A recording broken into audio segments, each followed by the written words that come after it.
May I come in, sir? Yes, coming. Good morning, sir. Good morning. Sit down.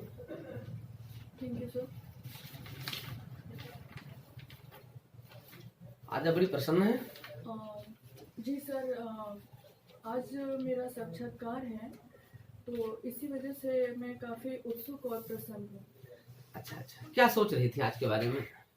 Sir, पहली बार तो मेरी प्राथमिकता ये थी कि मैं सबसे पहले रिपोर्टिंग टाइम जो 9 बजे है आयोग पहुँच जाऊँ और मैं अपना जो साक्षात्कार है उसको अच्छे से दूँ। मेरी पहली प्राथमिकता थी और एक जिज्ञासा भी थी कि आज कुछ मुझे नया सीखने को मिलेगा।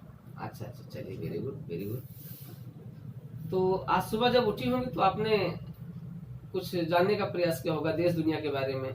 जी, चूंकि आज यहाँ आना था तो थोड़ा समय का अभाव था, फिर भी मैंने आज का दैनिक अखबार देखा था। अच्छा, समाचार पत्र आप पढ़ी? जी सर। अच्छा, क्या न्यूज रही आज की? सर, आज उत्तर प्रदेश की विशेष जो खबर थी ये थी कि माननीय मुख्यमंत्री जी ने चंदौली में फोर्टिफाइड राइस के लिए वर्चुअली उन्होंने शिलान्यास किया, क्योंकि जो चंदौली है वो ब्लैक राइस के लिए काफ़ी फेमस है, तो वहाँ पे इसका शिलान्यास हुआ।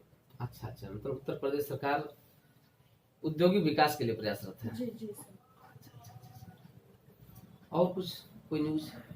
जी, ब्रिटेन की महारानी एलिजाबेथ को और उनके पति जो हैं फिलिप जी, उनको कोरोना का टीका लगा। और दूसरी भारत में युद्ध स्तर पे कोरोना वैक्सीन के लिए तैयारियां चल रही हैं, जो कि 16 जनवरी से लगेंगी। अच्छा, इस समय चल रहा है ड्राई रन, बड़ा चर्चा में है। लोगों के समझ में नहीं आ रहा है ड्राई रन क्या होता है? सर, ड्राई रन एक मॉक ड्रिल है जो कि फुली ड्रेस्ड होता है और इसमें वैक्सीनेशन के लिए तैयारियां की जाती हैं कि हम कैसे उस दिन इसको बहुत ज़्यादा प्रभावी बनाएं और लोगों को लाभान्वित करने की कोशिश किया जाए। और ये जागरूकता है, लोग इसके प्रति जागरूक हो, क्योंकि बहुत सारे लोगों की आशंकाएं रहती हैं कि वैक्सीन से हमें कोई नुकसान हो सकता है, इस तरह की। तो सरकार हर स्तर पे, प्रदेश स्तर पे, केंद्र स्तर पे, स्थानीय स्तर पे लोगों को जागरूक कर रही है कि ज़्यादा से ज़्यादा लोग वैक्सीनेशन की तरफ आगे बढ़ें और इस संक्रमण से हम निकल सकें और पुनः हमारी जो दिनचर्या है, हमारी औद्योगिक विकास है, सामाजिक विकास है, वो पटरी पे आ सके। Very good, very good. इसलिए मॉक ड्रिल किया जा रहा है, ड्राई रन मॉक ड्रिल है। और सर, एक अच्छा शब्द पूर्वाभ्यास है ये, और इसको कहते हैं फुली ड्रेस्ड ट्रेनिंग कहते हैं इसको। अच्छा, तो बड़ा अच्छा शब्द चुना गया, ड्राई रन, सूखी दौड़। सर, इसमें जो कोरोना का जो प्रोटोकॉल है उन प्रोटोकॉल का पालन करते हुए इसका पूर्वाभ्यास किया जा रहा है। अच्छा, चलिए, वेरी गुड, वेरी गुड। तो इसमें कौन सी वैक्सीन आ चुकी है जिसके लिए सरकार प्रयासरत है? सर, अगर हम विदेशों और भारत के लेकर के देखें तो कुल 7 वैक्सीन अभी तक आ चुकी हैं। चूँकि भारत की जो वैक्सीन है कोवैक्सीन और कोविशील्ड, कोवैक्सीन जो है वो बायोटेक ने बनाया है और कोविशील्ड जो है वो वायरस संस्थान पुणे ने बनाया है, और दोनों 70% तक प्रभावी हैं। अगर इनकी दूसरी खुराक लगती है तो ये इससे भी ज़्यादा प्रभावी भूमिका दिखाएंगी। तो क्या इतनी बड़ी आबादी है, इनको हम कवर कर पाएंगे? जी, इसके लिए हब बनाए जा रहे हैं। दिल्ली एनसीआर में हब बनाया जा रहा है, पूर्वोत्तर भारत के लिए असम में हब बनाया जा रहा है। तो पूरी तैयारी। इतना दिन हो गए अभी तक आधार कार्ड के लिए सरकार ने आधार कार्ड अभी सभी नागरिकों को नहीं उपलब्ध कर पाया। सरकार ने अभी सारे नागरिकों को अब उनकी सिटीजनशिप पहचान नहीं दे पाई है। सबको निर्वाचन कार्ड जो होते हैं वो नहीं दिला पाई है। कैसे वैक्सीन सबको दिला ले जाएगी, बड़ा प्रश्न चिन्ह उठता है। सर, आधार कार्ड और नागरिकता में अगर एक तो सरकार इसमें भी युद्ध स्तर पे प्रयास किया और लोगों को जागरूक भी किया और काफी हद तक दिया भी। कुछ जागरूकता की कमी थी जो नागरिकों में भी थी, कुछ इसके नियम कानून थे जो कि उसका भी जांच पड़ताल करना आवश्यक था। और कोरोना वैक्सीन चूंकि स्वास्थ्य का सवाल है, जिंदगी का सवाल है, तो इसमें हमें लगता है कि सरकार इसमें पूरी तरह सफल हो रही है। अच्छा, तो क्या नागरिक इसमें सहयोग करेंगे? जी, कर रहे हैं, क्योंकि देखा गया कि लोग तैयार नहीं। लोग अभी भी वैक्सीन लगाने के लिए जो सेकंड स्टेज थी वहां पर लोगों से आग्रह किया गया, और सेकंड स्टेज जो है टेस्टिंग के लिए, लोग वहां पर टेस्टिंग के लिए नहीं आ रहे हैं। कई दौर में ये टेस्टिंग पूरी कराई गई, वही पूरी अपने उस पर नहीं कराई गई मानव पर? सर जो थोड़े से बौद्धिक वर्ग के लोग हैं वो बढ़ चढ़ के हिस्सा लिए ह्यूमन ट्रायल में, और क्योंकि आशंकाएं थोड़ी रहती हैं, सबको स्वास्थ्य की बात है इसलिए, और इस दिशा में जागरूकता फैलाया भी जा रहा है टीवी के माध्यम से, रेडियो के माध्यम से, पोस्टर के माध्यम से। तो इसके परिणाम जो है वो सकारात्मक मिल रहे हैं, और मुझे उम्मीद है कि हर व्यक्ति अपने परिवार और अपने प्रति अपनी जिम्मेदारियों को निभाते अच्छा, हुए। अगर आज आप एक डिस्ट्रिक्ट लेवल पे के ऐसे ऑफिसर होते हैं जिसके जिम्मे ये पूरा वैक्सीनेशन दिया जाता है, या वैक्सीनेशन की आप प्रभारी होती, जी तो इसके लिए आप अपने स्तर पर क्या क्या करती, संक्षिप्त में बताइए। सर, सबसे पहले तो मैं इसके प्रति जागरूक करती, और जागरूक करने के बाद मैं उनको वैक्सीनेशन की आवश्यकता को बताते हुए, और एक जिम्मेदार नागरिक का कर्तव्य है कि हम खुद भी स्वस्थ रहें, दूसरे को भी स्वस्थ रखें, क्योंकि एक संक्रामक बीमारी है। इसके लिए मैं हर स्तर पर प्रयास करती हूँ। सबको वैक्सीन लग जाए इसके लिए क्या करते हैं? डिस्ट्रिक्ट में कोई प्लानिंग होती है आपके पास, कोई मैनेजमेंट होता कि हाँ कैसे जो है जिले वाइज या सेक्टर वाइज या इस तरीके से कुछ बांटने जी, का कोई मैं ऐसा प्रोग्राम होता? विकास खंड स्तर पे, प्राथमिक स्वास्थ्य के स्तर पे, और इसमें जो जो निचले प्राथमिक स्तर स्वास्थ्य केंद्र वगैरह पे, है जी इससे, इस पे हाँ। निचले स्तर पे हर ग्राम प्रधान है, जो मोहल्ले के सभासद हैं, इनको मैं ले करके सूचियां बनवाती, और वरीयता क्रम में सबको मैं वैक्सीनेशन के लिए एक लिस्ट बनाती, और उसी क्रम में सबको उपलब्ध करवाती। अच्छा अच्छा, मतलब आप ग्राम लेवल पर, मोहल्ला लेवल से, वार्ड जी, लेवल से, जी जी, वार्ड लेवल से लेकर और डिस्ट्रिक्ट लेवल पर। क्योंकि मेरा लक्ष्य होता कि कोई ना बचे वैक्सीनेशन से। जो मेरा क्षेत्र है, जो मेरा जो कार्य क्षेत्र रहेगा, मैं हर वहाँ के जो बौद्धिक वर्ग है, जो वहाँ के जिनमें जो समाज से जुड़े हुए व्यक्ति हैं, उनको मैं NGO। जोड़ने का, जी स्वयंसेवी संस्थाओं की सहयोग लेती, गैर सरकारी संगठनों का मैं सहयोग लेती, और हर स्तर पे मैं प्रयास करती। अच्छा अच्छा अच्छा, फिर भी अगर कोई छूट जाता तो? उनकी भी मैं एक सूची अच्छा, बनाती। कोई टैग वाक्य यहाँ देना चाहेंगी आप अपने से कोई? जी, कोरोना का एक डोज बचाए आपको कोरोना के संक्रमण से। अच्छा, ये जैसे पोलियो पर दिया गया 2 बूंद जिंदगी के, जी तो यहाँ फिर कहा जा सकता है कि 2 डोज जिंदगी के, जी या जी इस तरीके से कुछ ऐसा बनाया जा जी सकता है, जी तो आप कुछ ऐसा प्रयास करेंगी? जी, मैं प्रयास करूंगी, और मैं काफी स्लोगन को मैं हर जगह लिखवाने की, चिपकाने की कोशिश करूंगी, और उसके लाभ को भी मैं बताऊंगी कि ये जिसको जरूरी नहीं है। कुछ लोग ये सोचेंगे कि हमें कोरोना तो हुआ नहीं, फिर हम क्यों ले, तो मैं उनको बताऊंगी कि आपको लेना क्यों जरूरी है, क्योंकि आपका इम्यून सिस्टम जो है वो इससे डेवलप होगा, और अगर कभी कुछ ऐसी आशंका आती है तो वो भी दूर हो जाएगी, और आप उससे लड़ने की क्षमता आपके अंदर डेवलप होगी। चलिए, वेरी गुड। आपका फेवरेट विषय क्या है? आपके अपने जो आपके सब्जेक्ट हैं, जी आपका परास्नातक स्तर पर जो आपका सब्जेक्ट जी, है, उसमें आपका फेवरेट टॉपिक क्या है, फेवरेट विषय क्या है? सर, पर स्नातक स्तर पे हमने रसायन शास्त्र में पढ़ाई करी है, और इसका जो जनरल केमिस्ट्री है, जो कि वो हमारे दैनिक उपयोग में है, और वो हमें थोड़ा सा प्रभावित करता है। चलिए, हम वेरी जानना गुड। चाहते आज हम हैं। जानना चाहेंगे, ये बताइए, हम्म, आजकल आपके केमिस्ट्री में एक बड़ा प्रोडक्ट है जो इसमें कोरोना काल में बड़ा महत्वपूर्ण हुआ है, जी, सैनिटाइजर। सैनिटाइजर। जी जी क्या है इसका कंपोजिशन, क्या है? सर, ये एक अल्कोहलिक लिक्विड होता है, जिसमें कि सेप्टिक विद्यमान होता है, जो भी माइक्रोब्स होते हैं उनको वो मारने का कार्य करता है। अच्छा अच्छा अच्छा अच्छा,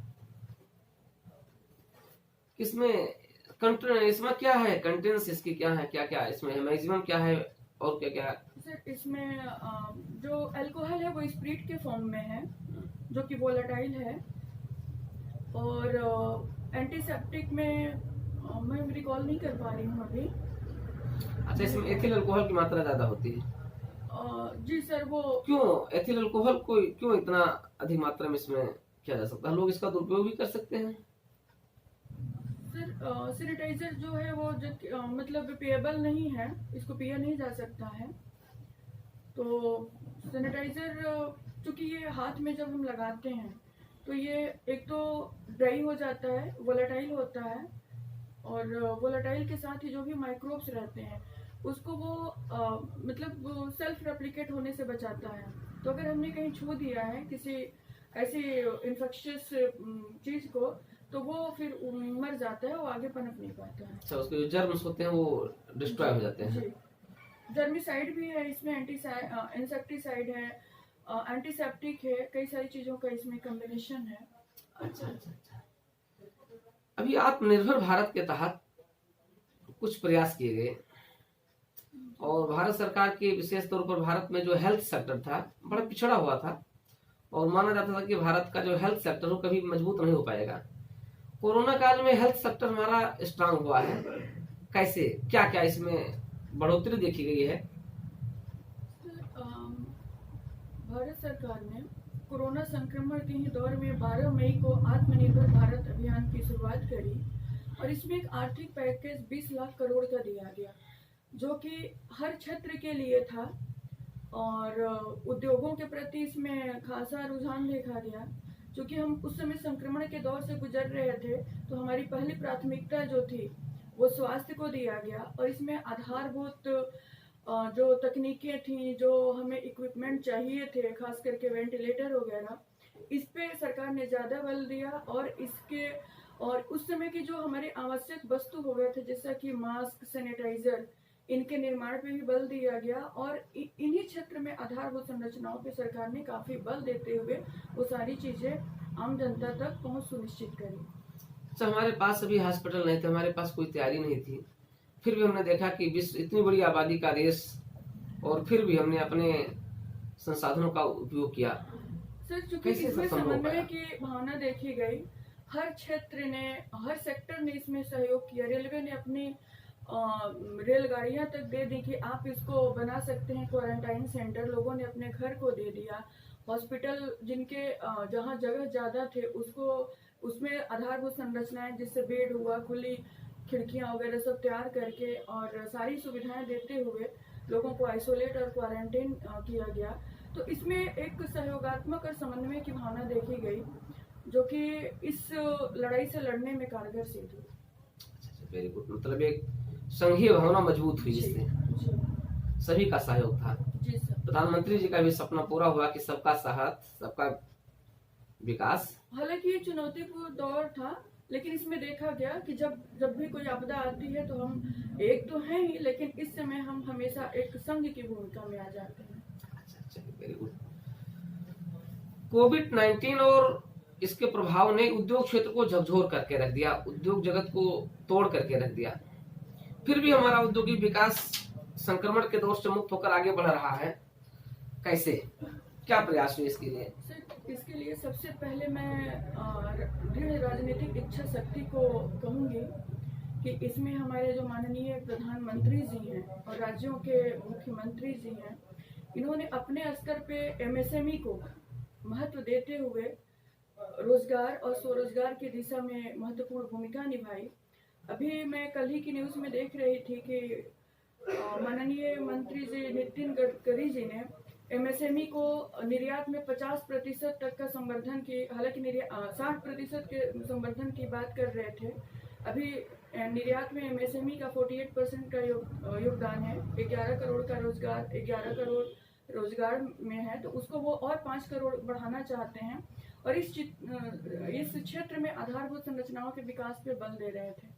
और हम देख रहे हैं कि उसके बाद आत्मनिर्भर भारत में भी एमएसएमई में ज्यादा योगदान दिया गया। इसके बाद प्रधानमंत्री स्वरोजगार योजना आया, स्वनिधि योजना आया। तो ये लग रहा है कि सरकार, क्योंकि एमएसएमई जो है ये हमारी अर्थव्यवस्था की रीढ़ कही जाती है, और जब हम इसमें इंफ्रास्ट्रक्चर देंगे, इसमें लोगों को प्रोत्साहित करके उद्यमशीलता का विकास करेंगे, तो ज्यादा दिन दूर नहीं है हम अपने औद्योगिक विकास के स्तर पे जा सकते हैं, उससे ज्यादा ही जा सकते हैं।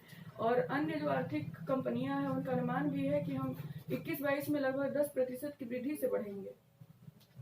Very good, very good. अच्छा, कुछ और प्रश्न जो आपके हैं, जैसे अभी सरकार निवेश बढ़ाने के लिए, उत्तर प्रदेश सरकार इस समय निवेश बढ़ाने के लिए क्या कर रही है? सर, उत्तर प्रदेश को उत्तम प्रदेश बनाने की दिशा में वर्तमान माननीय मुख्यमंत्री जी प्रतिबद्ध हैं और उनकी प्रतिबद्धता दिखती भी है। उन्होंने भारत का एक पहला प्रदेश ऐसा है जो कि निवेश पोर्टल शुरू किया है। आप उन निवेश को आमंत्रित करने के लिए और व्यक्तिगत स्तर पर भी वो जाके कंपनियों को आकर्षित कर रहे हैं। मेक इन यूपी और एमएसएमई यूपी जैसी संकल्पना ये ला रहे हैं। अभी हम देख रहे हैं कि सर बुंदेलखंड एक्सप्रेसवे हो गया और इसी क्रम में कई एक्सप्रेसवे यूपीडा जो कि UP expressways industrial development authority जो है इस दिशा में व्यापक स्तर पे कार्य कर रही है कि हम एक ऐसा हब बने औद्योगिक स्तर पे कि हमारा उत्तर प्रदेश जो है वो उत्तम प्रदेश कराए। स्वरोजगार की दिशा में हम आगे बढ़े, हर हाथ काम हो, हर और सबका विकास हो, सबका साथ हो और हम जो एक चुनौती थी इस चुनौती को हम अवसर में बदलते हुए सामाजिक स्तर पे, मानसिक स्तर पे, औद्योगिक स्तर पे हम आगे बढ़ सकें। चलिए, very good, very good. Uttar Pradesh सरकार के इस अभियान में आप भी सहयोग करें और आप चयनित हों, ये मेरी शुभकामनाएं हैं। उत्तर प्रदेश सरकार में उद्योग बंधु एक योजना चल रही है, क्या है ये? सर, उद्योग बंधु योजना जो है एक इकाई है औद्योगिक विकास की, जिसके माध्यम से कि हम शिकायत, सुझाव और ये मॉनिटरिंग का काम करती है और इससे वित्तीय सहायता के लिए भी हेल्प मिलता है।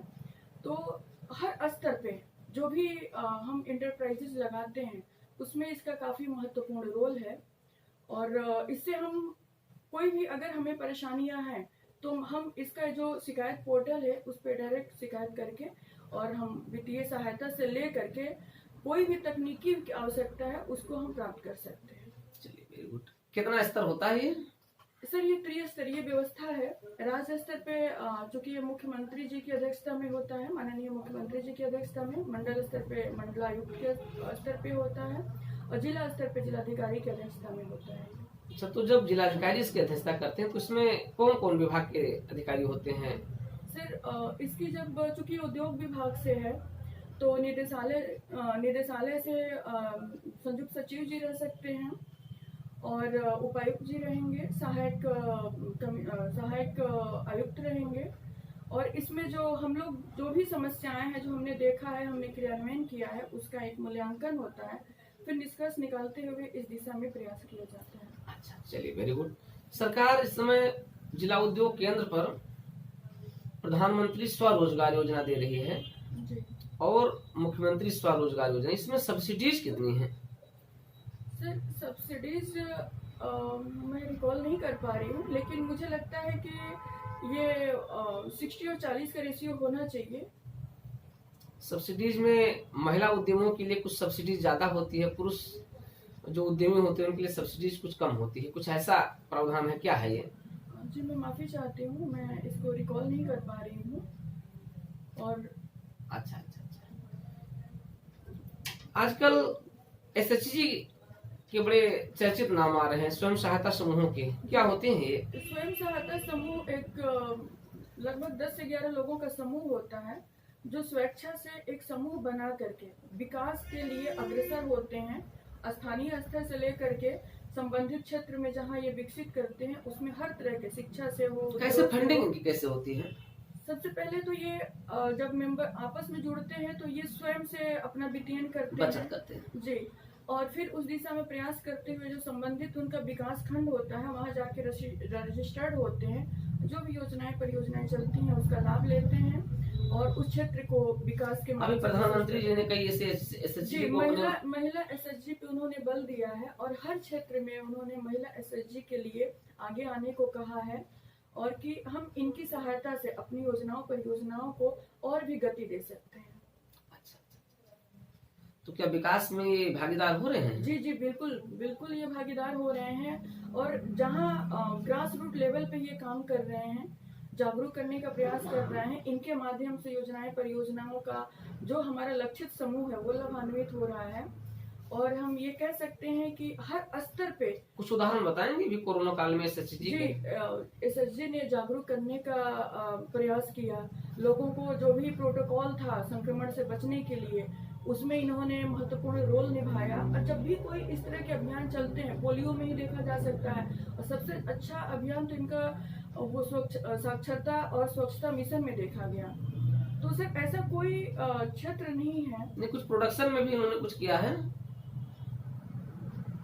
सर मेरी कॉल तो नहीं कर पा रही। मास्क है और कुछ इस तरीके जी की। जी जी जी सर, स्थानीय स्तर पे इन्होंने मास्क का निर्माण किया और निःशुल्क इन्होंने लोगों में मास्क वितरित किया, जो कि लोग इसके प्रति जागरूक हुए। कुछ लोग हालांकि मास्क के प्रति जागरूक नहीं थे, तो क्योंकि उनके पास खाने को नहीं है तो मास्क कहाँ से खरीदेंगे, तो इन्होंने मास्क बना करके फ्री बांटा।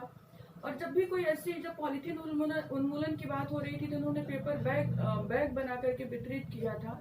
तो जब भी कोई इस तरह की स्कीम चलती है या फिर उनके अंदर जो उनको लगता है कि समाज के लिए मुझे ऐसा करना चाहिए, तो ये करते हैं। बायोगैस की दिशा में भी देखा गया कि वो किस तरह से इस दिशा में प्रयास किए। चलिए, वेरी गुड, मेरी शुभकामनाएं हैं थैंक यू। आप सेलेक्ट हों और उत्तर प्रदेश सरकार को उद्यम सरकार और उत्तम सरकार उत्तम प्रदेश बनाने में आप सहयोग दें। आप जा सकती हैं।